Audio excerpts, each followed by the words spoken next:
தமிழ்நாட்டின் வளர்ச்சிக்காக சொல்லிட்டாங்க, சொல்லியாச்சு.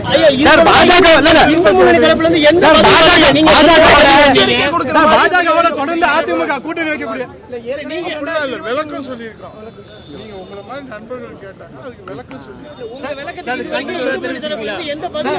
அதிமுக தொடர்ந்து பாஜகவோட கூட்டணி வைக்கிறது தமிழ்நாட்டுக்கு செய்யக்கூடிய துரோகம். இது குறித்து நான் விளக்கம் சொல்லியாச்சு. நான் பங்கேற்றதுக்கு விளக்கம் சொல்லியாச்சு. நான் முருக பக்தரா அதுல கலந்துக்கிட்டு விளக்கம் சொல்லியாச்சு. சார் கூட்டணி பத்தி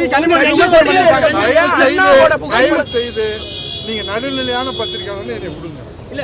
நடுநிலையான தம்பி உங்க கையை வச்சு உங்க புயல் வரும் விடிய விடிய பேசுவோம். அமித்ஷாவுடைய புகைப்படத்தை விமர்சிக்கிறாங்க. நான் சொல்லியாச்சு. உங்க நோக்கம் அவங்க சொல்ல யார் இந்த கேள்வி கேட்க, அவங்க சொல்லக்கூடிய கருத்து உங்களை யார் இந்த கேள்வி கேட்க சொல்லுங்க. உங்களை யார் இந்த கேள்வி கேட்க, நான் சொல்லியாச்சு. விளக்கம் சொன்னதுக்கு அப்புறம் இன்னும் புரியாத மாணவர்களுக்கு முருகர் மாநாடு கூட்டணி பற்றி விமர்சனம் வச்சிருக்காங்க. புகைப்படத்தை எடுத்துட்டு அமித்ஷாவோட புகைப்படத்தை போறீங்களான்னு கேக்குறாங்க. அதுக்கு என்ன பதில்? மக்கள் பணி செய்வதை விட எங்களை வந்து விமர்சனம் செய்யறது அதிக நேரம் செலவிடுறாங்க. சார் அண்ணா அவங்களுக்கு அச்சம். சார் அண்ணா திராவிட முன்னேற்ற கழகம் வந்து அமித்ஷா திராவிட முன்னேற்ற கழகம் வச்சுக்கலாம் அப்படின்ற விமர்சனத்துல அவங்க மேல கடுமையான விமர்சனத்தை திமுக தரப்புல இருந்து வைக்கிறாங்க. 52 வருஷம் ஆச்சு.